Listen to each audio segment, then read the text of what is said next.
Welcome to the VSBN podcast. I'm Sarah Burke from SLB Legal, a commercial and business lawyer that helps clients navigate the legal side of business sales. Today, I have two very special guests, Tyler Sandiford. He's an expert business broker from Keystone Business Sales who helps owners get ready to sell and find the right buyer. And I also have Kristy Whibley, a specialist small and medium business accountant from Adroit Accounting who helps clients with structuring, financial due diligence and tax advice. Today, we're joining forces in the studio to talk about tips and tricks when it comes to buying or selling a business, including how to structure a deal, legal and financial risks to watch out for, and how working with the right advisors can make all the difference to a smooth transaction. So, Tyler, you're a business broker. You've seen it all, heard it all, I can imagine, in your role. What I often find is businesses know long before that they would like to sell. So what are some of your tips about how a business can get ready to sell? Awesome question, Sarah.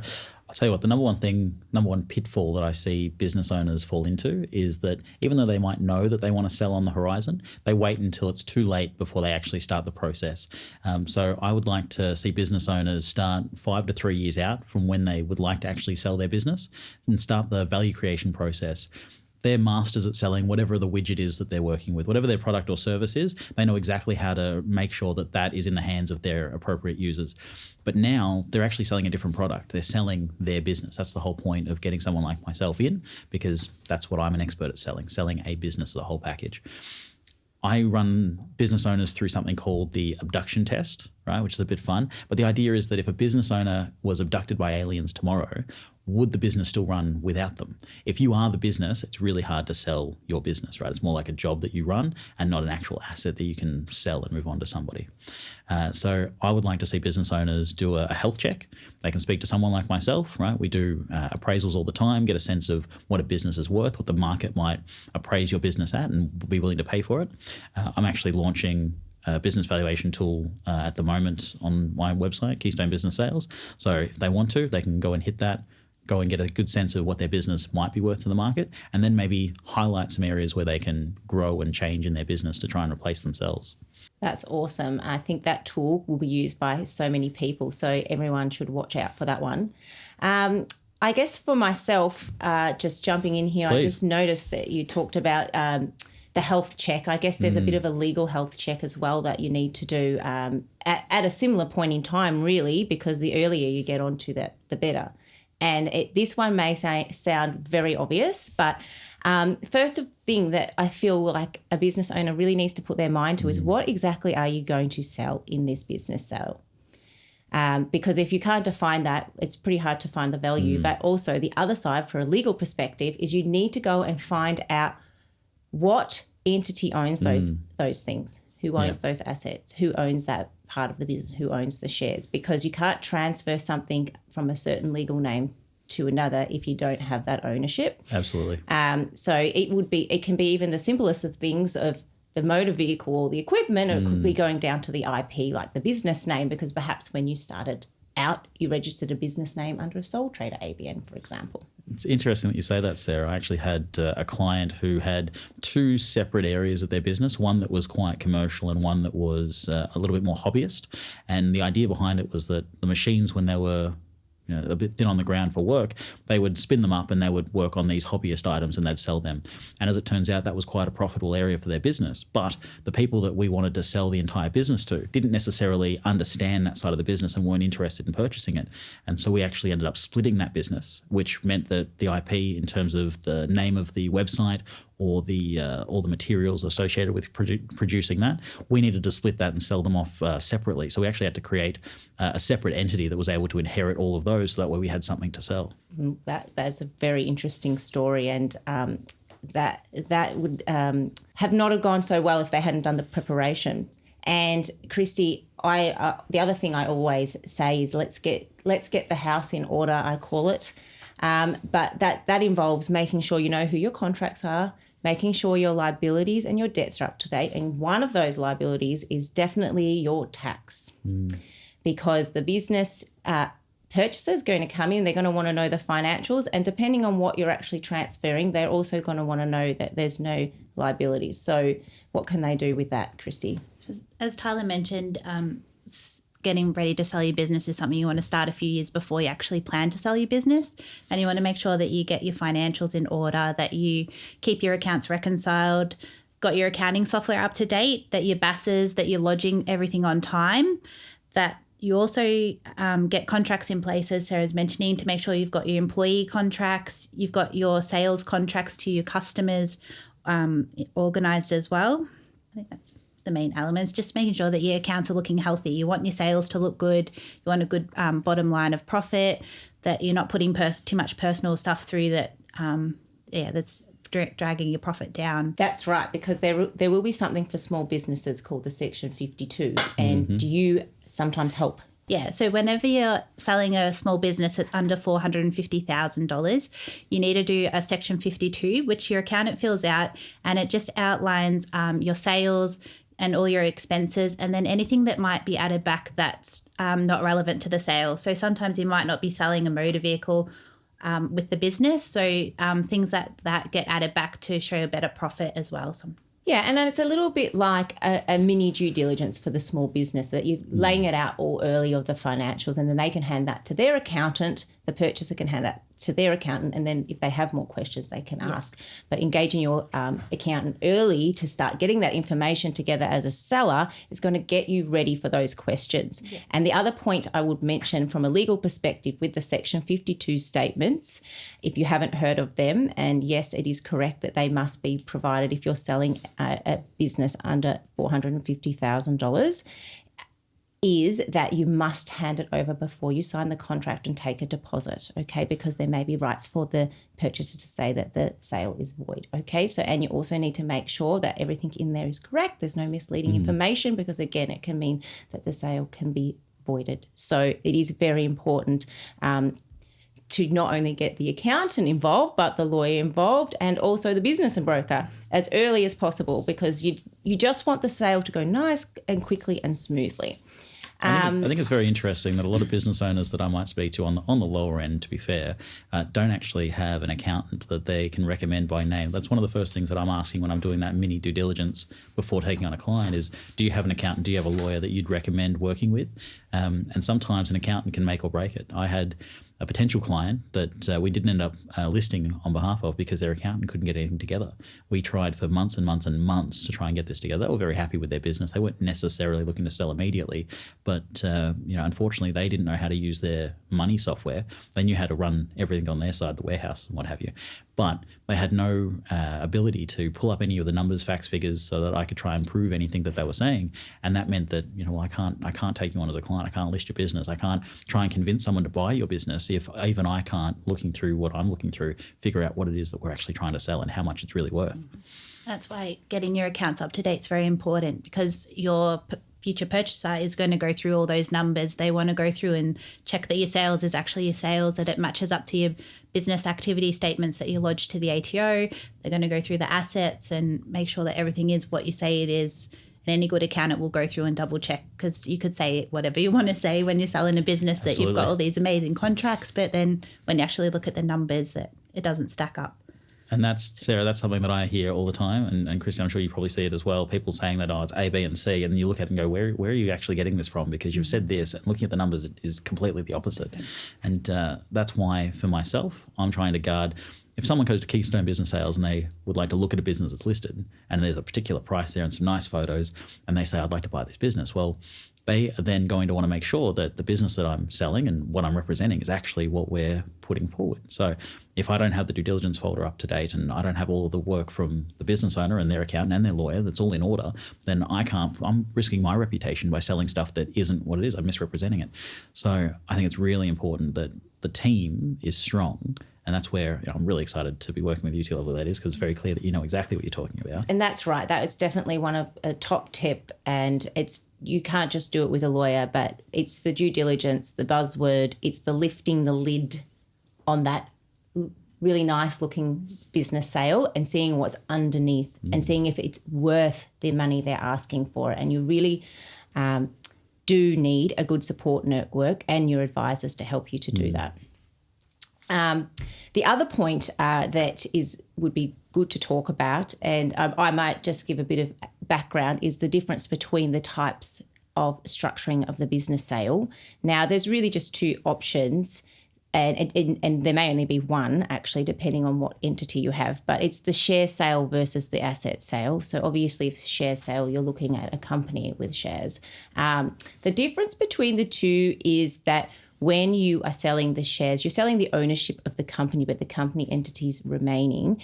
And so you're transferring it as is the company. So whereas with an asset sale, you're almost in a way picking and choosing, depending on the deal, of course, what is being sold and what is being bought. And a purchaser could well say, I don't want to buy that asset. I only want these list of 10, whatever it would be. So the assets are your actual physical property, equipment, cars, even the plates in the cafe. Then you've got your intangible type assets, like you've got your IP, your business name, your website, your domain name, your valuable contracts.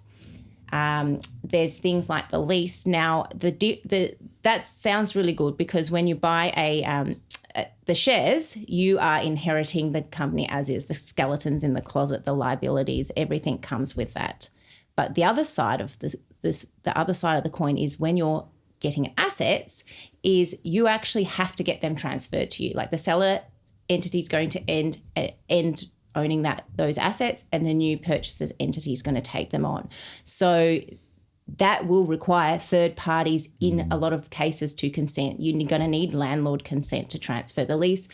You need to see if the contracts actually can be transferred. Can they be assigned? Can they be novated? Or is there different clauses that say that you actually have to enter a new contract? So there is pros and cons in both, and there's risk and liabilities in both. Personally, as a lawyer, so it's not that one size fits all in this situation. I'd be interested to hear from both of your point of view, and perhaps if we start with you, Tyler, which type of sale do you find sells better or suits certain buyers or sellers? Yes, certainly. I would tell you that buyers typically want an asset sale, and sellers typically want a share sale, because the seller, they want to go on holiday, or they want to spend more time with the family, whatever it is that they've decided they want to do after their business. That's what they want to do today, not tomorrow. And obviously the buyer, well, there is all of these skeletons in the closet, like you were saying, that they don't necessarily want to, turn over the wrong stone and get bitten by a spider, for example.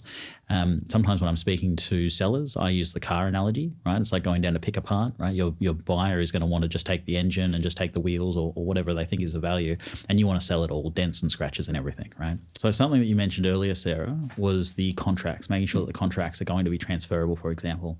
And something that I see a lot is, especially in older businesses, a lot of handshakes, right? Employment contracts that are handshakes, long-term supplier contracts, which are handshakes, and they're not codified into any kind of paperwork. And if they are, then they haven't taken any consideration to whether or not they want them to be transferable. And so they haven't written in there any clauses for novation or anything like that, which can lead into an issue if you do want to do an asset sale, whereas if they buy it all outright, those tend to come along with it. But I always recommend that before we go and sell it, if you have the capability, if you've got the relationship with them, just put it into writing. That way it's much easier to sell it off, right? I definitely say that the people that I'm speaking to that want to sell their businesses, they want the whole package. They want to sell it. But more often than not, the buyer is interested in assets and assets only. And again, it really depends on the business type and the industry that they're in, and how well that business is going to form and function if it is only assets. Sometimes if it's a restaurant or a cafe, for example, they might have ovens and things that can go ahead and get sold across, but they don't want any of the IP. The logo doesn't mean anything to them. They don't have, the customer base is all geographic anyway. So as long as they're continuing to make a good product, people are going to come for their nice coffees, right?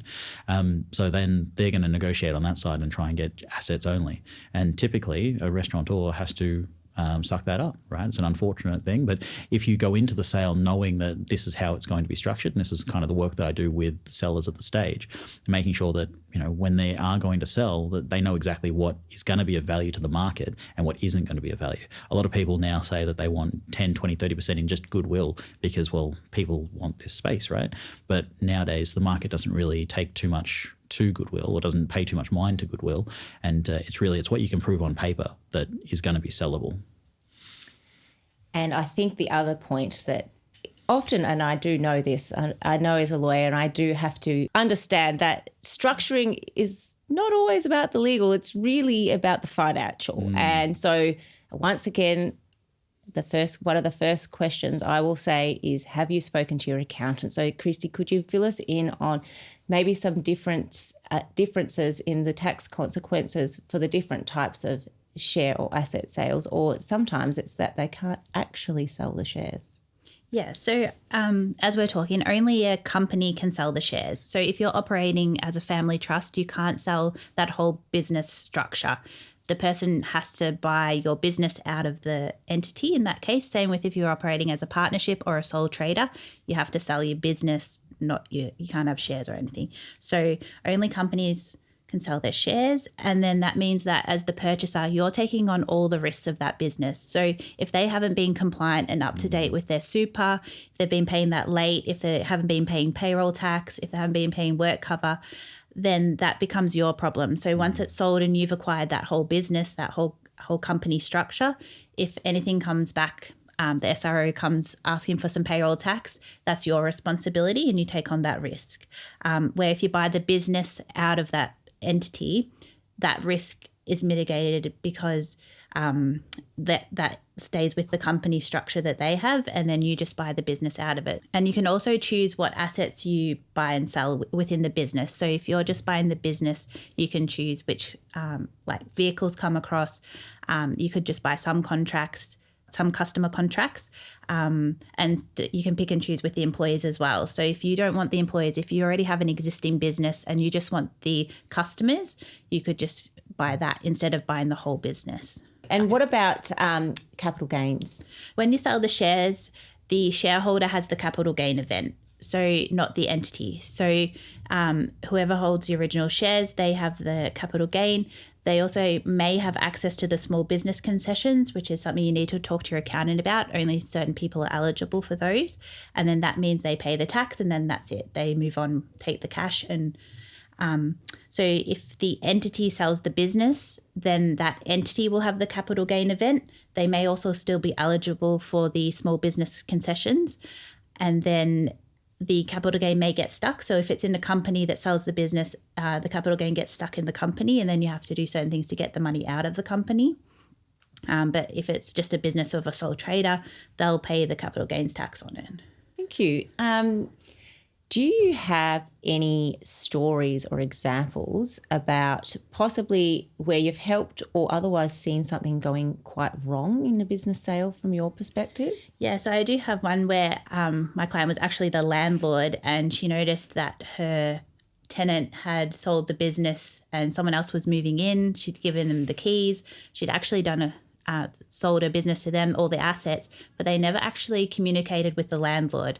So one of the key components of selling your business is if you're renting a premise, you need to make sure that your landlord is aware and that they've done their due diligence for your new purchaser, that they're happy for them to take over the lease and actually to prepare the paperwork for that lease to take over.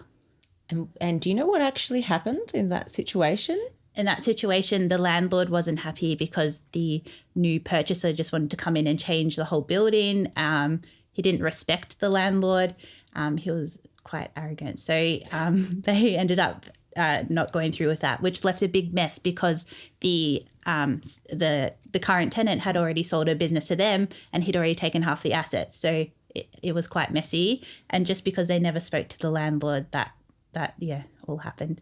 And that is a great example of where third-party consent is important in the asset sale and making sure you've done, once again, the due diligence, the investigations.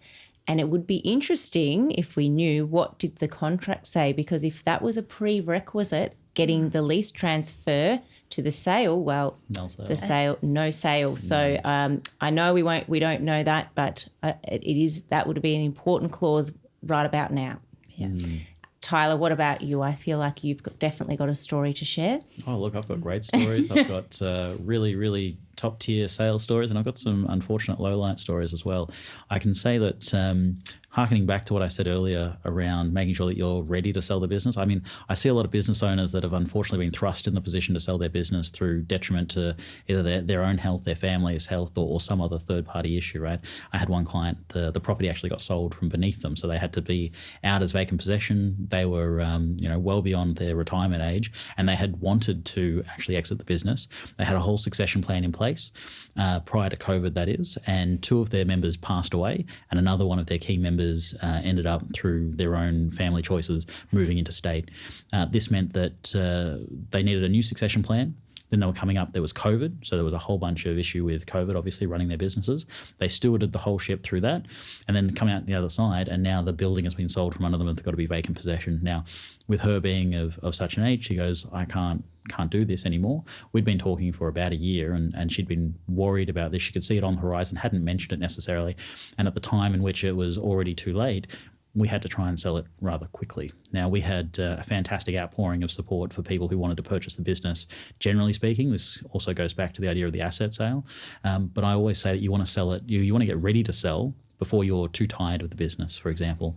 Oftentimes, you might think to yourself, well, I'm going to sell this business for $200,000, and I'm going to sell this business, but I'm still currently the key driver of this business, right? I've got a small workforce or whatever it might be, but all the brain is in my head.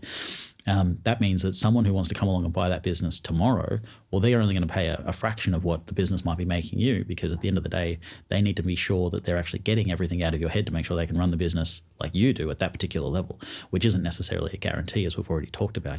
Those contracts in place, if they're not there, suppliers and customers and employees, they might just walk, and then what is the business actually for you?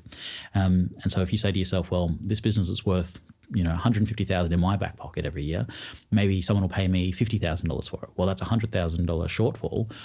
Well, then I'll just run the business for an extra 2 or 3 years. Whenever I decide I'm done with it, maybe it's 2025, I'm done with it, I'll run it for the next 3 years, and I'll just take out that 150, and that'll cover me for that fact that I'm going to be a shortfall on sale. Well, now you're no longer invested in the business, and now you're letting the business curtail, and now all of a sudden that business that was in your back pocket $150,000, maybe it's only $100,000, maybe it's $80,000 that you're taking home, and you might be happy with that today as the owner, but you're not going to be happy with that as the purchaser, right? Now they're only going to pay you $25,000, $50,000, whatever it might be, and that's not enough for you. And now you're stuck in this position where you're not going to get enough for sale, but you keep running the business into the ground until eventually you just throw up your hands and say, oh, I guess I'll just close the doors. So I would say, Sarah, that knowing that if you can see it on the horizon, making sure that you're planning for exit, right? Even business owners that I speak to today that are starting a new business, right? Friends and family and other extended parts of the network, I say, what's your exit strategy? And they say, what do you mean, Tyler? I'm only just starting the business now. Yeah, well, plan with the end in mind. And if you know that you're going to be in this business for 10 years, 15 years, whatever it might be, then have an idea of where you might go. Is it someone in your team that might be wanting to buy you out? Is it someone in the family that you want to have inherit the business? Or is it just something that you will run for a certain amount of time and then close the doors? And if you're happy with that, you're happy with that. I also had another one, Sarah, that a client, unfortunately, they'd been running the business for 10 years and they'd been running it rather well. It was a nice little local staple. And unfortunately, their father got unwell. And so they had to step away from the business. This meant that they were now running 3 hats, right? They were spending a small amount of time in the business, still running it. They had trying to sell the business. They were trying to sell the business themselves as a cost-saving initiative, and obviously they were acting as caretaker for this family member. Now, this meant that the business started to dwindle in terms of its ability. The stress of trying to sell the business, working with tens and tens of people that are calling up, asking questions, nitpicking, and all of that, and of course they've got the terrible situation with their father and watching their health deteriorate. So I was seeing it online listed. I'd seen it online for about a year, and I've reached out and said, look, I've seen that it's been listed and I can see that there is movement, otherwise it'd be offline. Is there any chance that I can help out? And she was resistant at first, but then said, look, you know what? I'm a bit done with this. Help me out. And so we did. We've been able to secure someone for that, and they're going through all the processes, which is fantastic. But we did a bit of a post-mortem on what was going on. It probably cost her at least $100,000 in running costs in this cost-saving exercise to try and, not involve someone like myself, an expert in the field, to sell this business. So definitely, if you can see something on the horizon, don't stress. well, obviously it's going to be a stressful situation. But get people like yourself, Kristy, get people like yourself, Sarah, who are able to get around you and give you the expert information that you need. And even though you pay for expertise, you pay even more in the long run if you choose to try and do it yourself, because at the end of the day, you're an expert in selling the widgets. Whatever it is that you sell, that's what you're an expert in. And I will come to you when I need light fittings changed or if I need a good flambe. But at the end of the day, if you need a business sold, or you need your numbers in order, or you need to mitigate your legal risks, speak to someone who can help you in that profession.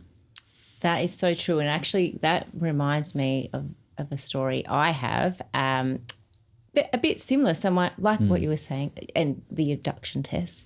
But this was a cafe and the owner had been there for 13 years and they were done. They were done, but they were still running a very successful cafe, very saleable. However, when they got a buyer, they were so excited and just wanted to lock in the deal. They nearly signed the contract without getting anyone to look at it. Now, in this situation, which was odd in itself, the purchaser had created the contract because they thought, let's just get the deal done too, and they downloaded it online. And whether they meant to or not, it was very well drafted towards the purchaser. Now, there are certain rights that a purchaser should definitely have in a contract, and they're fair and reasonable when you're selling assets. But this one was definitely going too far, and there was just some certain clarity things that weren't in there. So the seller came to me quite rushed, wanting it done really fast. I said, let's take a breath. It is completely reasonable to say, I'm going to get my lawyer to look at this agreement because I don't know what's in it. I will work as fast as I can, but the purchaser will not have a problem with this. It shows that you're still trying to get the deal done. You've basically got not a heads of agreement, but they had been in writing discussing the offer. So there had been some in-principle agreement on things. Well, the first thing, which I talked about earlier, is it didn't actually even describe the assets that were being transferred. It said all the assets in the business. Now, they had already had in principle agreement that's part of this assets were not transferring, and the seller very wanted these assets. So that was already going to be causing an issue. They had a car or something like that. Exactly. And same for the purchaser. There were things that they didn't want, but there were things they really, really did want, like the name of the cafe. And all the knives and forks. But it was important. You wanted to be able to run the business. So I made them put a list in the contract, which again, they were a bit like, do we need to? I said, trust me, would you rather be arguing over the knives and forks after the sale, or do you want to just write the list of the knives and forks, go and count them and put them in? And then the other thing that was in there is they had a very wide-reaching restraint of trade, and this actually was going to prevent the cafe owner, who was actually a trained chef and was a chef in the cafe along with another chef, from being able to work as a chef, because it said they couldn't work in the industry or in the profession. So we changed that. Whether that would have been enforceable anyway is a question for another day, but it was also geographically too wide because, as you said, with a cafe, it is very local based. So you don't really need to have a very wide geographical area to protect the purchaser's interest. Restraint of trade is about protecting the reasonable, legitimate business interests. Anything further than that is not fair and reasonable, and also could possibly be unenforceable. So for a cafe, definitely don't set up next shop and tell the customers that here we are, just opened up one, it's called the Cafe Number 2 and the other one's called Cafe Number 1 and it looks and feels exactly the same. I understand that. But this restraint of trade was going far further than this. Would technically says you can't be a chef and you also can't work close to where you live, which was plenty room away from the cafe. So we changed that, and the purchaser was very accommodating. Like, they didn't want it actually to say that. They just didn't know that their own contract was saying that. And the other thing was there, and this, Kristy, you'll probably be able to add to this one, so I won't say too much, but there was nothing in there about the sale being a going concern for GST purposes.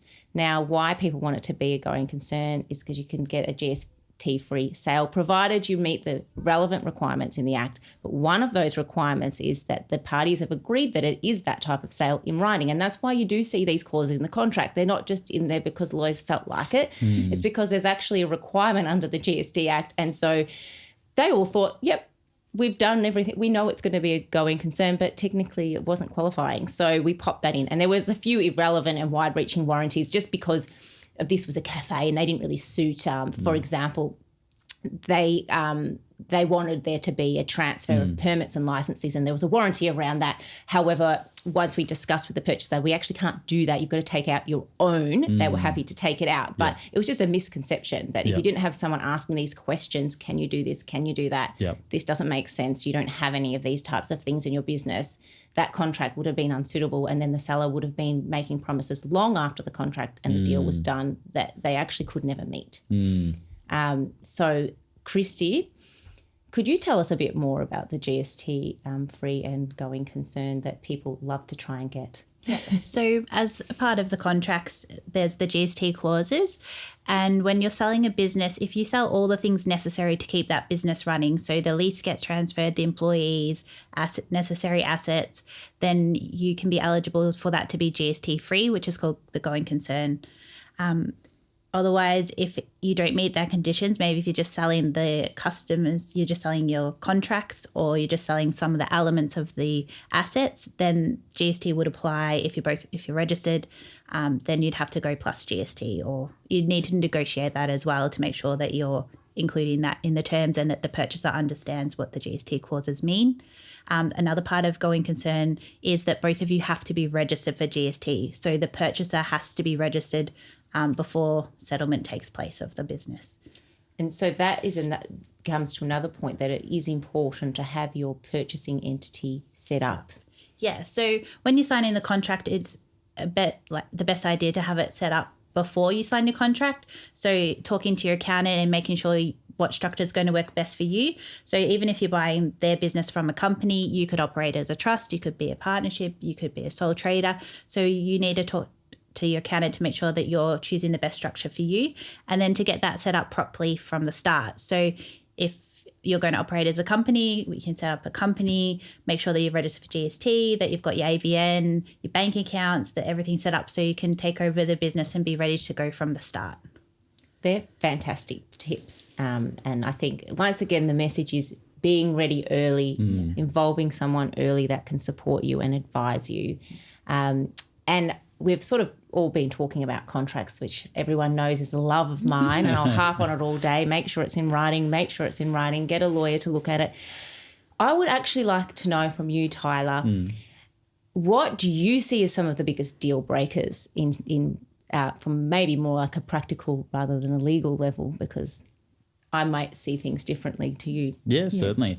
I would say that when I mentioned before that the seller typically already has the rosy ideal of them sipping mojitos on the beach, right? So they're already sitting on the sand even before the ink's dry, correct? They don't want a handover period, right? But the purchaser, they really want a handover period because they're purchasing future cash flow, right? They're paying sometimes above and beyond, right? 2, 3, 4, 5 times multiplier. I've seen it go as high as, a 15 times multiplier for very specific niche industries. And if they're paying above and beyond, then they want to make sure that this vehicle is going to last them for whatever their foreseeable financial future is within this vehicle.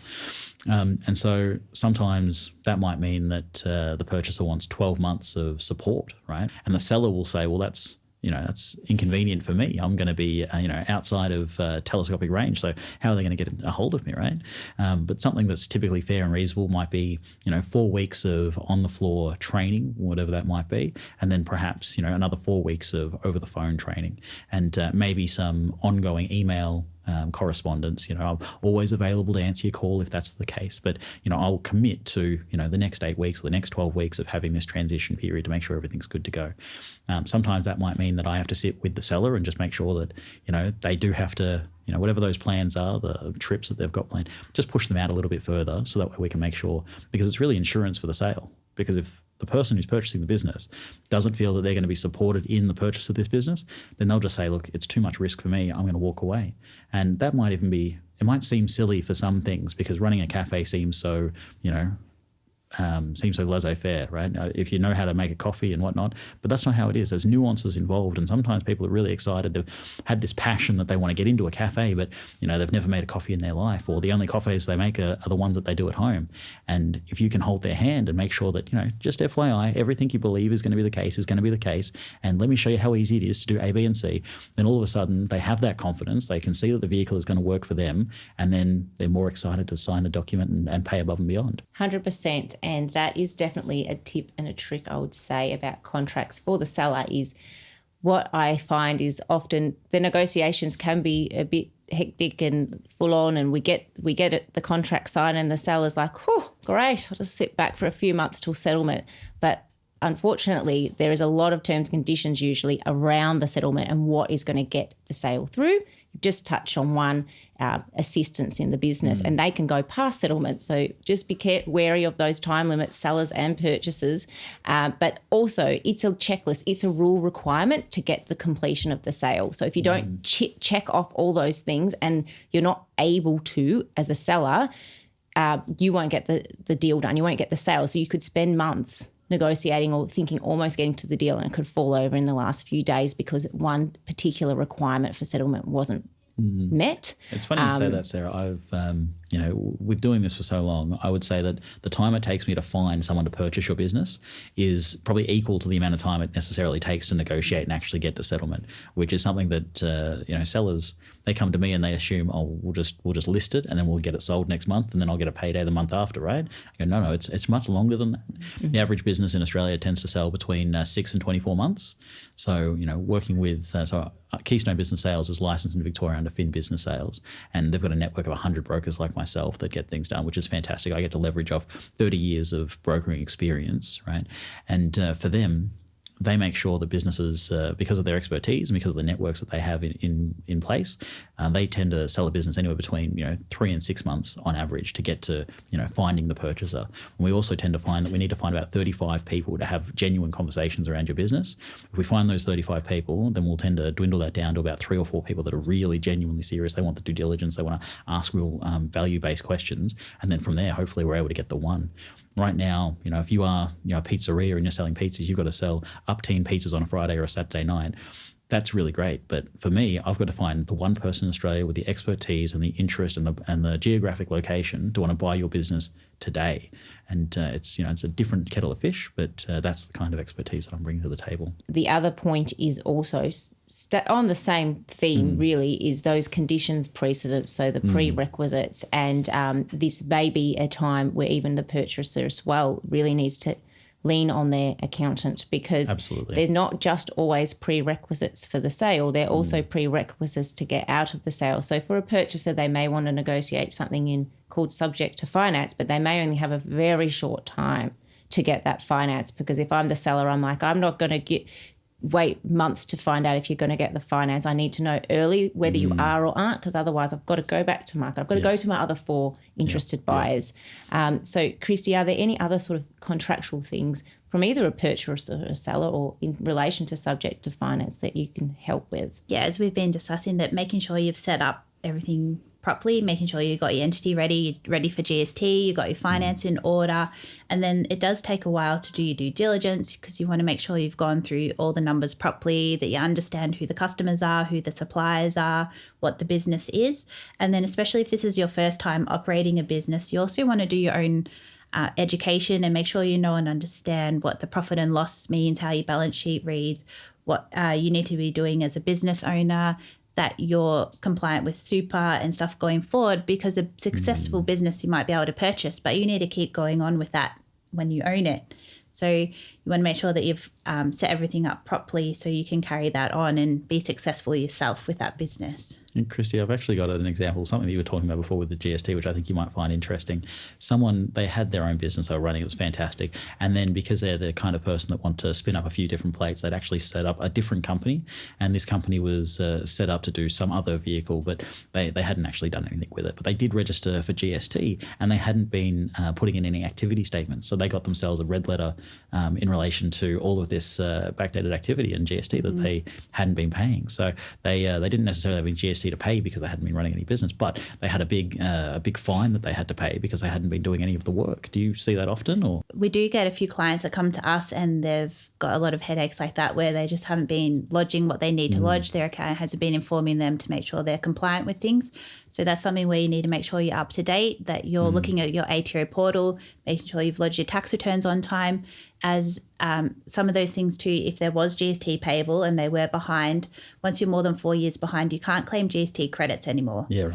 So just making sure little things like that you're working with your accountant, that you've got the right things in place to make sure that you're compliant, because those things snowball. And once you get a few outstanding and then now you've bought a new business and you're focused on running that business, then you might sort of get more and more behind in your lodgement. So it's very important to set up your software properly and make sure you can be compliant and not stress about the finances and focus on running the business. I tell you, that was certainly a unique story that I'd never heard, having the company, and then because he made that one choice and then all of a sudden he was like, I don't want to pay this bill. Well, you're going to have to pay this bill, mate. That's just how it is. And audits can go back quite a long way, can't they? Audits are not fun. So you definitely want to keep your records in place, especially if you're going to be buying if you're buying a share business and you're taking over that whole company. You need all the history of those records. So you need all their receipts and their invoices and all their contracts that they've had the whole time they've been operating that company. Because if the ATO comes and does an audit, or the SRO or work cover, you need to go back and have the history. Same with the employees. When you take over a business, sometimes that's in the discussions whether you take over the employees and their entitlements, and that becomes your responsibility. So you want to make sure you've negotiated that and you understand that you may have long service leave payable if those employees have been working for a certain amount of time, that you may have some big bills and some cash flow coming up, that if they decide to take some leave, that you're paying for their holidays. And that's why, yes, in the contract, especially for the purchaser, you need to make sure there is requirements on the seller to hand over that information, that it's part of the transfer, but also that it's up to date. You know, no good handing over something that's a few years old. That's not going to help the new purchaser, is it? Yes. Yep. Start with the end in mind. And as some people, we said before, they may not even have current employment contracts in place. They might not even have good records. So they might not know when their start dates were, what their actual annual leave and long service leave provisions are. So that's something in your due diligence to make sure that you go through and check all those entitlements, as that could be very costly if you haven't checked that out. And the other point with employees is the status of so their immigration status and they're being entitled to work, because that has something that has also caused issues after the event, because they actually didn't have the right visa and that wasn't checked as part of the employee records. And both the purchaser and the seller, for that matter, when they're doing their health check, can get that sorted before. Especially now, as quite a lot is data matched all straight back to the ATO. There's all the single touch payroll, which feeds directly to the ATO, so they know all of the current employees and the leave provisions and stuff like that. Also, super goes through a clearinghouse, so much more is electronic these days that it's all trackable and it's known. It all goes, data matches between the ATO, SRO, everyone knows. So if you're not compliant, then someone will find out and audits. Well, it looks like we're getting the wind up. So I will ask you very quickly, one sentence, one brief remark. What is your final word to people buying or selling a business, Tyler? Yeah, certainly. I would say that for people who are buying or selling a business, specifically for people who are selling a business, you want to sell while you're on the way up, not when you're on the way out. Try and get a health check done sooner rather than later, so that way you know how to get things in place, so that way you're ready for sale. Kristy? Definitely doing your due diligence on the financials, going through the numbers, understanding the customers, the suppliers, the cash flow, and making sure that you understand all the obligations for you when you buy that business going forward. And for me, it's just don't do it alone. Get to your advisors and your support engaged early and keep them along the journey for you. They will help you get a smooth transaction. Well, thank you for joining me today, and thank you for listening. You can find our guest details in the podcast description, but I also let you know that we all have websites. I'm slblegal.com.au, Kristy's adroitaccounting.com.au, and Tyler is keystonebusinesssales.com.au.